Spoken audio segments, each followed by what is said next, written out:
할렐루야. 오늘은 10월 10일 주일입니다. 오늘 말씀은 디모데 전서 1장 12절 13절. 오늘 말씀의 제목은 도리어 긍휼을 입은 것은, 그런 제목입니다. 오늘 말씀 먼저 읽어보면, 나를 등하게 하신 그리스도 예수 우리 주께 내가 감사함은 나를 충성되이 여겨 내게 직분을 맡기심이니 내가 전에는 비방자여 박해자여 폭행자였으나 도리어 긍휼을 입은 것은 내가 믿지 아니할 때에 알지 못하고 행하였습니다. 그렇게 말씀하고 있습니다. 여러분, 우리가 왜 교회 나와가지고 하나님 말씀을 듣죠? 왜 주일날 시간을 내가지고 귀중한 시간에 교회 나와서 말씀 듣습니까? 첫째, 우리가 교회 나와서 하나님 말씀을 듣는 그 이유는 우리가 듣는 말씀이 인간의 말이 아닌 하나님의 말씀이기 때문에 그렇습니다. 두 번째, 말씀을 전하는 분이, 그분이 목사님이 말씀 전하는데 말씀을 전하는 분이 하나님이 보내신 종이기 때문에 그런 줄로 믿습니다. 만약 우리가 주일날 나와서 듣는 그 말씀이 사람의 말이고 하나님의 말씀이 아니라면 교회 나와서 말씀을 들을 이유가 없습니다. 가치가 없습니다. 만약 전하는 분이 하나님이 보낸 종이 아니라면 전혀 우리는 들을 가치가 없는 것입니다. 옛날이나 지금이나 항상 참된 선지자가 있으면 거짓 선지자가 있습니다. 거짓 선지자는 뭐냐? 거짓말을 전하는 사람들입니다. 즉 그들은 속이는 자입니다.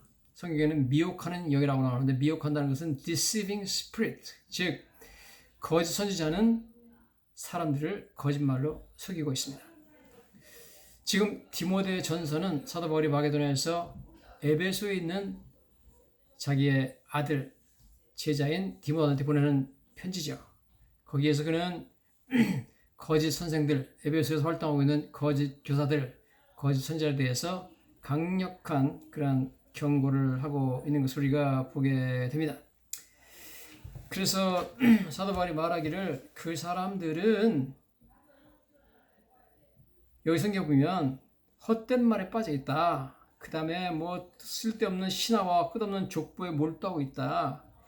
그리고 율법의 선생이 되려 하나 자기가 말하는 것이 자기가 확증하는 것도 깨닫지도 못하고 있다. 그들은 바른 교훈을 거스린 자다. Sound doctrine. 건전한 교훈을 가르치는 자가 아니라 잘못된 교훈을 가르치는 자들이다. 그렇게 말하면서 이 교훈은 내게 맡기신 바 복되신 하나님의 영광의 복음을 따르며, 그러나 내가 전하는 복음은 바른 복음, 사운드 닥트린이고, 그 다음에 복되신 하나님의 영광의 복음, glorious gospel, 영광스러운 복음이다. 이렇게 사도 바울이 디모데전서 1장 3절부터 11절에 말하고 있는 것을 보게 됩니다. 즉 사도 바울의 얘기는 에베소에서 지금 거짓말을 가르치고 있는 잘못된, 내가 떠난 이후에 잘못된 거짓 선생들은, 첫째, 하나님이 보내신 사람이 아니라는 겁니다. 중요하죠. 하나님이 보낸 사람이 아니다. 둘째, 그들이 전하는 말은 하나님의 말씀이 아니라는 겁니다. 그러므로 들으면 안 된다는 거죠. 그 들으면 속는다는 것이죠. 그들은 속이는 사람들이다. 그런 말씀입니다. 예나 지금이나 거짓 선지자와 참된 하나님의 선지자 사이에는 어마어마한 갈등이 있었던 것을 우리가 보게 됩니다. 예를 들어서 에레미야 23장 21절에 보면, 이 선지자들은 내가 보내지 아니하였어도 다름질하며 내가 그들에게 이르지 아니하였어도 예언하였은즉, 내가 보내지 않았는데 막 달린다는 겁니다. 그 다음에 내가 이르지 않았, 내가 그들에게 말하지 않았는데 그들이 막 예언한다는 겁니다. 하나님의 말씀이라고. I have not sent this prophet, yet they ran. I have not spoken to them, yet they prophesied. 이렇게 말하고 있습니다. 그래서 하나님께서 이건 내가 보내지도 않았는데 하나님의 말씀이라고 그러면서 거짓말하고 있으니까 내가 가만히 두지 않고 치겠다 그러죠. 에레미야 23장 31절에 그들이 혀를 놀려 여호와가 말씀하셨다 하는 선지자들을 내가 치리니 그럽니다. 그래서 에레미야 23장 32절에 여호와의 말씀이니라, 보라 거짓 꿈을 예언하며, 꿈을 꿨는데 환상을 봤는데 이러면서 거짓말한다는 거죠. 거짓과 헛된 잠언으로 내 백성을 미혹하는, 즉 속이는 거죠. 속이는 자를 내가 치리라. 내가 그들을 보내지 않았으며 명령하지 않았다. 내가 그들을 명령한 바도 없고 보낸 바도 없다. 계속해서 하나님께서 내가 보내지 않았다. 그들이 전하는 메시지는 하나님 말씀이 아니다. 그들은 잘못된 자기 생각을 전하고 있다는 겁니다. 그러나 중요한 것은 오늘 사도 바울이 이 에베소에 침투한 거짓 교사들에 대해서 하는 말이 거짓 교사들은 하나님이 보내는 사람도 아니고 그들이 전하는 말씀은 하나님의 말씀도 아니기 때문에 절대 속지 말라 하는 거죠. 그러면서 나는 하나님이 보냈고 내가 전하는 말씀은 나의 생각이 아니라 하나님의 예수 그리스도의 명령과 그분이 나한테 맡겨주신 복음이다 하는 거죠. 그래서 여러분, 그래서 하나님께서 이런 직분을 맡겨주신 것을 저희는 감사한다. 나를 내가 계신 예수 그리스도께 내가 감사한 것은 나를 충성도에 이겨 내게 직분 맡겼다. 이 직분 맡기는 것은 주님이 그 일을 맡기는 거고 누구든지 하나님의 말씀을 전하는 직분을 자기가 스스로 취할 수는 없습니다. 내가 이 말씀 전하는 자가 되고 싶습니다 해서 되는 사람은 아무도 없습니다. 그래서 돼서는 안 되겠죠. 성경 보면 사도 바울이 예수님 만난 간증을 하죠. 사도행전 26장 15절에 사도 바울이 예수님 만나서 예수님께서 사울아 내가 어찌 나를 핍박하느냐 했을 때 사도 바울이 말하죠. 주여 누구십니까? 주께서 이르시되 나는 내가 박해하는 예수라.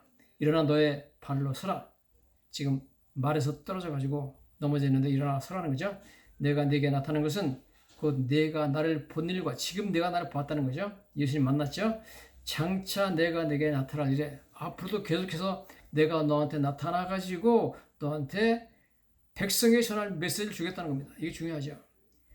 종과 증인을 삼으려 함이라 이스라엘과 이방인들에게 내가 너를 구원하여 그들에게 보내어 보낸다고 나왔습니다.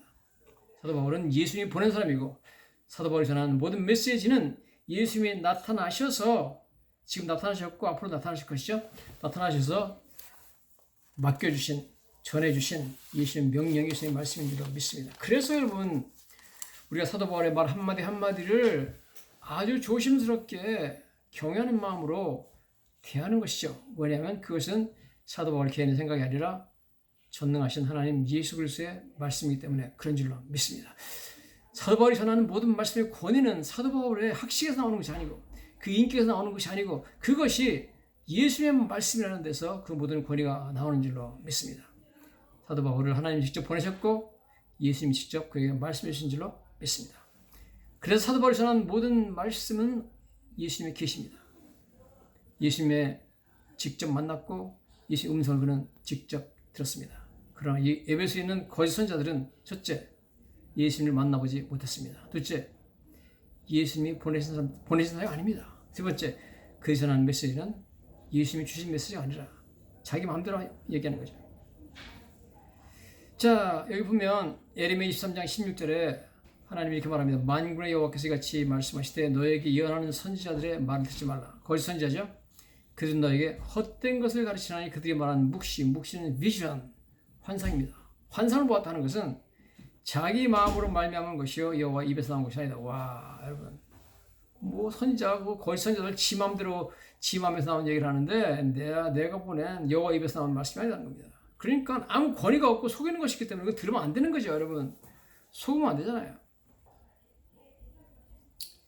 그 바울은 이 sound doctrine and glorious gospel, 이 바른 교훈과 그 다음에 영광스러운 복음을 예수님으로부터 맡은 자입니다. 그렇게 그가 이 복음을 맡은 것을 말씀하고 있죠. 구약성경 예레미야서 28장에 보면 그 당시에 하나님이 보낸 선지자 예레미야와 또 거짓 선지자 하나니의 격돌하는 장면이 나옵니다. 격돌. 예레미야 선지자가 말하기를 너희가 엄청난 죄를 지어서 우상 숭배하고 하나님이 징벌하기 때문에 바벨론 왕을 통해서 징벌할 것이다. 그래서 빨리 그나마 피해를 줄이려면 왕과 백성들이 바벨론 느부갓네살 왕한테 항복하라. 그렇지 않으면 엄청난 멸망을 당할 것이다 그랬습니다. 그런데 그 말하고 정반대로 거짓 선지자 하나니라는 사람이라고 하죠. 하나니가 뭐라고 하냐면 만군의 여호와 이스라엘의 하나님이 나에게 일러 말씀하시되 내가 바벨론 왕의 멍에를 꺾었다 하면서 여호와께서 이같이 말씀하셨느니라 내가 2년 안에 모든 민족의 목에서 바벨론 왕 느부갓네살의 멍에를 이와같이 꺾어버리리라 거짓말했습니다. 즉 그는 하나님의 말씀이 아닌데도 여호와 하나님 만군의 여호와 이스라엘 하나님이 이같이 말씀하셨다고 거짓말했습니다. 그 다음에 역사가 증명하듯이 바벨론 왕이 쳐들어와가지고 이스라엘을 완전히 멸망시켰음에도 불구하고 그는 하나님께서 바벨론의 멍에를 꺾으려고 거짓말했습니다. 그래서 예레미야가, 하나님의 참된 선지자 예레미야가 하나님에게 이렇게 말하죠. 평화를 예언하는 선지자는 그 말이 응하는 후에야 그가 참된 선지자인 것이 증명된다. 그러면서 여호와께서 이같이 말씀하시되, 하나님이 나한테 이렇게 말씀하셨다. 너에 대해서 내가 너를 지면에서 지하리니, 즉 죽인다는 거죠. 내가 여호와께 패역한 말 하였음이라. 네가 금년에 죽으리라. 그리고 선지자 하나네가 그의 7달에 죽었더라. 이렇게 나옵니다. 이 격돌, 거짓 선지자와 참된 선지자의 격돌이 지금 똑같이 에베소에서 일어나고 있습니다. 그래서 우리 지금 너에게 거짓말로 너를 속이고 있는 이 거짓 교사들은 경계라는 거죠. 이 사람들은 하나님 보낸 사람이 아니고 그들이 전하는 메시지 하나님 말씀이 아니기 때문에 전해 들을 가치 갖고 들어서는 안 되는 거죠. 속이는 말이기 때문에.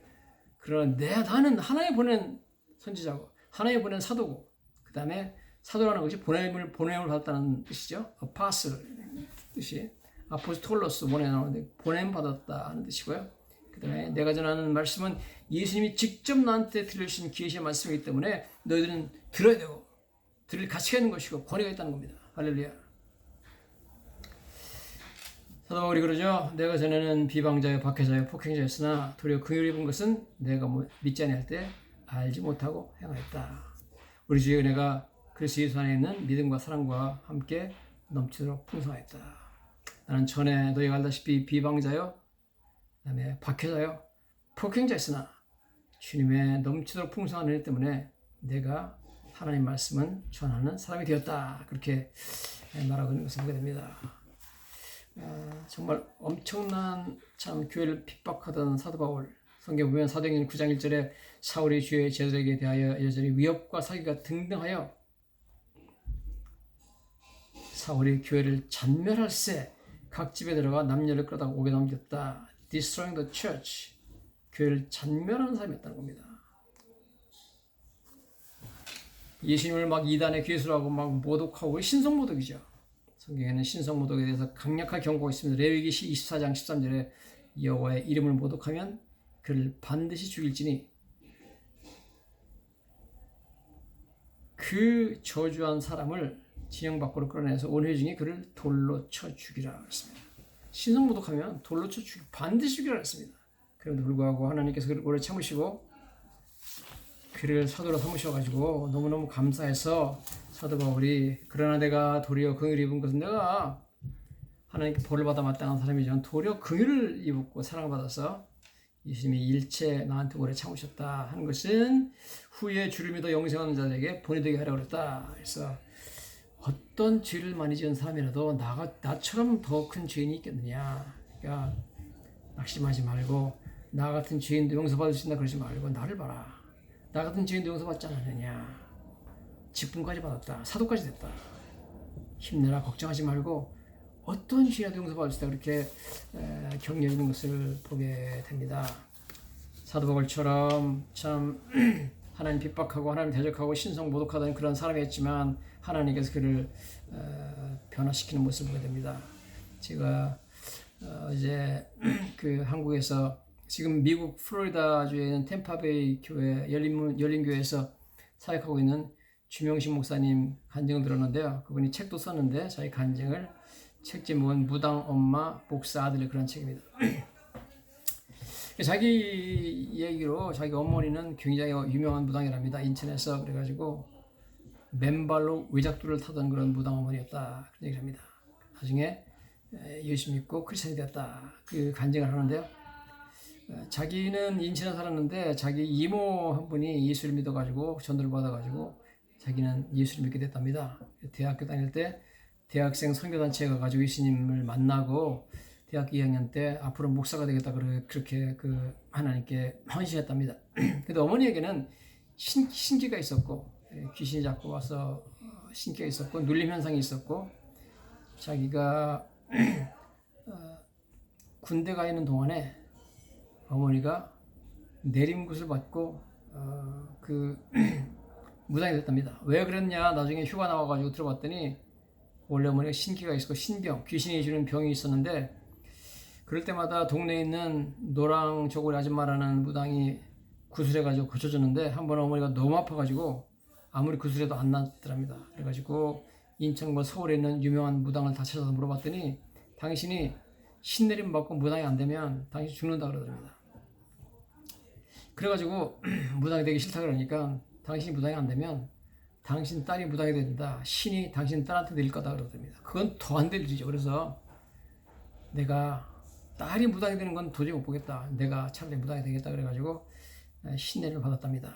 뭐 저는 어딘지 모르겠지만 한국 철마산이라는 곳에 가가지고 신내를 받았는데 그때 어머니가 뚱뚱한데도 불구하고 의작두, 날이 10%한 의작두에서 춤을 췄답니다. 그건 굉장히 힘든 일이죠. 작두는 쌍작두를 타는 건 좀 쉬운데 외작두는 더 어렵고요. 그 다음에 버선을 신고 춤을 추는 사람이 있는데 작두 위에서 맨발로 추는 것은 굉장히 어려운 일인데 엄청난 센 귀신이 들어와가지고 그 귀신의 힘으로 외작두에서 날이 10% 외작두에서 버선도 안 신고 맨발로 뭐 보통 사람 같으면 다 발이 뭐 다 잘라지죠. 이렇게 춤을 추었던 그런 강력한 그런 귀신이 들어왔는데 어머니 얘기로는 귀신이 9마리가 들어왔다고 합니다. 자기는 처음에는 그 어머니한테 가가지고 무당했다 그래가지고 어머니 보고 우상 숭배한 자네다, 마귀 자네다 그러면서 어머니랑 싸웠는데 나중에 아버지도 엄마가 무당이 돼야만 가족이 살고 집안이 편해진다 그래서 어머니 얘기가 너만 오면 점도 안 맞고 손님도 안 들어오니까 당장 집을 나가라 그래서 쫓겨났답니다. 그래가지고 어떤 목사님 도움으로 뭐 청주에 있는 무슨 신앙 공동체 가서 생활을 했다 그런 얘기를 합니다. 근데 어머니 얘기로는 무당은 자기 자신에 대한 점, 또 자기 가족에 대한 점은 못 친답니다. 안 된대요. 그래가지고 이 어머니가 다른 무당들을 찾아가가지고 아들이 이렇게 예수를 믿는데 나는 무당이 됐으니 어떻게 하면 좋냐 그러니까 다른 무당들이 한결같이 말하기를 아들을 꺾을 수 없다 그러더래요. 특별히 자기 동네에 있는 무당인 노랑저고리 아주머니가 아들 뜻을 따르라. 아들 뜻을 따르라 그랬답니다. 신기하죠? 무당들이 아들 뜻을 따르라. 즉 예수를 믿으라는 얘기죠. 점만 보러 가면 그래서 어머님 마음이 흔들렸대요. 왜냐면 아들이 오기만 하면 아들이 집에만 오면 점이 안 되기 때문에 점도 안 맞고 그래서 어머니 마음속에 내가 섬기는 이 귀신보다 더 강력한 신이 있구나 그런 생각이 들면서 서서히 하나님을 인정하기 시작했답니다. 자기가 대학교를 졸업했는데 자기 졸업 예배를 봤대요. 자기가 속한 선교단체에서 어머니 보고 졸업 예배에 참석해라, 졸업식에 참석하라 그랬더니 어머니는 예배인지 모르고 그냥 졸업식인 줄 알고 왔답니다. 왔는데 와보니까 예배를 드리거든요. 예배 중에 참석했는데 어머니 얼굴이 울그락불그락해지고 가슴이 답답해지고 어머니 말씀에 하면 당장 예배 장소를 뛰어나가고 싶었지만 아들 치매를 봐가지고 참고 있었는데 예배가 끝나고 합심기도까지 했답니다. 합심기도 하는데 어머니 얘기로는 웅성웅성하는 소리가 막 귀에 들리고 머리가 뽀개질 것 같이 아팠다. 당장 내가 뛰어나가면 좋겠는데 뛰어나가면 아들 치매이 뭐가 되냐 그래서 꼭 참았다는 겁니다. 그런 놀라운 일은 어머니가 예배를 참석하고 집에 돌아온 이후로 그 인천 법당이라는 법당에 들어온 이후로 거짓말처럼 점 보는 손님이 하나도 안 왔답니다. 어머니가 신내림을 받고 나서 3년 동안 엄청난 인기를 누리고 돈을 많이 벌었는데 이렇게 손님이 안 오는 거예요. 그런 날 어느 날 수요일 날이 됐는데 자기가 집에 있었답니다. 집에 있었는데 자기는 수협에 가려고 그러는데 어떤 양복 입은 신사와 어떤 여인 하나 두 분이 왔는데 어머니가 보니까 점 보러 오는 손님이 아니었답니다. 그래서 당신은 왜 남의 영업하는데 방해하러 왔냐 그러고 내쫓아 버렸답니다. 나중에 알고 보니까 그 동네에서 개척교 하시는 목사님 부부였답니다. 전도하러 왔다는 거예요. 그래서 수협회 끝나고 집에 와서 자기가 그 목사님을 찾아가서 만났대요. 만나가지고 어떻게 된 거냐 그랬더니 자기 목사님 얘기가 자기 누님도 신들려가지고 비슷한 처지에 있었기 때문에 무당을 잘 안다. 그래서 내가 이 동네에 개척을 하는데 어머니가 무당한다는 거 알고 전도를 왔다 그러더래요. 그래가지고 그 목사님에게 내일 저녁 7시에 좀 와주실 수 있습니까? 그랬대요. 그랬더니 그 목사님 오셨는데 친구 목사님 2분을 더 데려온 거예요. 그래가지고 목사님 3분이 왔답니다. 목사님 3분이 오니까 어머니가 바가지에다가 소금하고 고춧가루를 담아가지고 막 뿌리면서 잡귀야 물러가라 그러고 어디서 우리 집 망하게 하려고 왔느냐 거친 욕을 막 하다가 안 되겠으니까 맨발로 미친 사람처럼 뛰어나갔답니다. 그리고 이제 집에 아버지가 남았는데 아버지가 그 목사님들한테 왜 어머니가 싫다는데 또 왔냐 빨리 나가라 그랬답니다. 근데 아들이 있으니까 아들이 목사님들 들어오세요 그래서 커피도 드리고 다과도 드리고 그러면서 얘기를 했는데 아버지랑 같이 밤 7시부터 밤 11시 반까지 얘기를 했답니다. 자, 그런데 어머니는 어떻게 했냐면 어머니 나가가지고 앞집에 있는 할머니 집에 가서 맨발로 뛰어나가지고 거기서 소주 2병을 마시고 얘기를 하고 있었답니다. 근데 이 앞집 할머니도 독특한 분인데 앞집 할머니도 과거에 무당을 했대요. 그런데 할머니한테 와서 상의를 하니까 그 할머니 말도 아들 뜻을 따르라 그럽니다. 어쨌든 그래가지고 그 다음날 이 목사님이 그 찾아왔던 목사님 3분하고 앞집 할머니까지 모셔가지고 집으로 왔대요. 아버지도 있고 어머니도 있는데 와가지고 얘기를 하는데 이 앞집 할머니가 뭐라고 얘기하냐면 자기도 옛날에 무당이었었는데 한 번은 친구 권유로 어떤 교회 부흥회를 갔는데 갔더니 부흥회하는 중에 목사님 말씀 전하는데 그 강대상에서 불이 확 자기 머리로 오더니 불이 떨어지면서 자기 속에 있던 귀신이 연연아 내가 졌다 그러면서 연연아 내가 졌다 그러면서 귀신이 나갔답니다. 귀신이 그런 말 하고 나갔대요. 그러면서 그 할머니 하는 말이 귀신 섬겨봤자 아무 쓸데없고 다 망하는 길이다 그러면서 예수 믿어라 그랬답니다. 그러니까 어머니가 뭐라 그러냐면 우리 집 주인이 우리 남편이니까 남편이 만약 예수 믿는다 그러면 나도 믿겠다 그러더래요. 엄청난 충격적인 발언했죠. 근데 아버지가 뭐라 그러냐면 아버지가 그 얘기를 듣더니 아버지가 그럼 한번 예수 믿어보겠습니다 그러더래요. 목사님들 앞에서. 그래가지고 그 순간에 어머니는 당연히 아버지가 믿는다 그러니까 믿는 거죠. 목사님들이 복음을 전하고 어머니 아버님 2분이 예수를 영접했답니다. 그런데 놀라운 일은 어머님이 예수를 영접하자마자 뭐라 그러냐면 내 마음이 어떻게 될지 모르니까 지금 이 순간에 당장 법당을 다 뜯어내라 그랬어요. 그 귀신 섬기는 법당의 장비들을 다 뜯어내라. 그래서 자기 어머니 법당이 인천에서 가장 규모가 큰 법당이었답니다. 근데 어머니 얘기가 그 법당을 꾸미는데 5천만 원이 들었답니다. 그걸 시설을 다른 무당한테 팔아도 되는데 팔지 않고 다 뜯어내버리라 그래가지고 불태워달라 그래가지고 그걸 다 차에 실어가지고 가서 불태웠는데 봉고차 3대가 왔답니다. 5천만 원짜리 법당 시설. 그래서 어머니가 귀신에서 해방되었고 이전에 어머니가 권사가 돼가지고 인천에 유명한 무당집을 다 찾아다니면서 많은 무당을 전도해가지고 많은 무당들이 어머니를 통해서 전도받고 예수를 믿게 됐다. 그러면서 나중에 그 새롭게 하소서 프로그램 보니까 어머니도 나와가지고 얘기하는데 무슨 얘기를 하냐면 자기가 무당 되기 전에 술도 안 먹고 담배도 안 피웠는데 무당이 되니까 귀신이 술 먹고 담배 피우라고 그래가지고 담배 하루에 3갑 소주 2병 이상 마셨답니다. 여러분 술 담배는 귀신이 역사하는 장소입니다. 그래서 예수 믿는 사람들이 술 담배를 안 해야 되는 것은 이 귀신이 술 담배를 하게 만드는 거죠.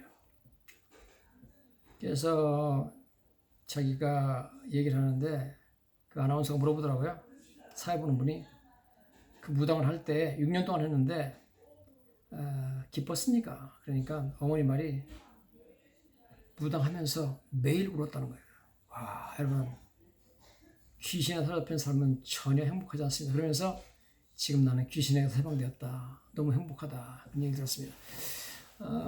사도 바울처럼 정말 비방자, 박해자, 폭행자였던 분을 주님께서 참 구원하시는 그 긍휼하심처럼 무당 어머니를 해방시켜주시는 예수님 너무나 위대하신 분이잖아요. 오늘 저희들은 다시 한번 정말 왜 우리가 하나님 말씀 들어야 되는가? 왜 우리가 교회 나와 설교 들어야 되는가? 다시 한번 깨닫기 바랍니다. 위대하신 참 하나님 말씀이기 때문에 우리는 말씀을 들대고 말씀 전하는 자들이 주님이 보낸 종이기 때문에 그렇습니다. 귀신이 보낸 사람들은 다 속이는 사람들입니다. 이 바른 복음, 사운드 닥트린, 그 다음에 영광스러운 복음, 글로리어스 가스펠, 이 귀한 말씀을 오늘도 듣게 된 것을 인하여서 하나님께 감사와 영광을 돌리시는 저와 여러분 되시기를 예수님 이름으로 간절히 축원합니다.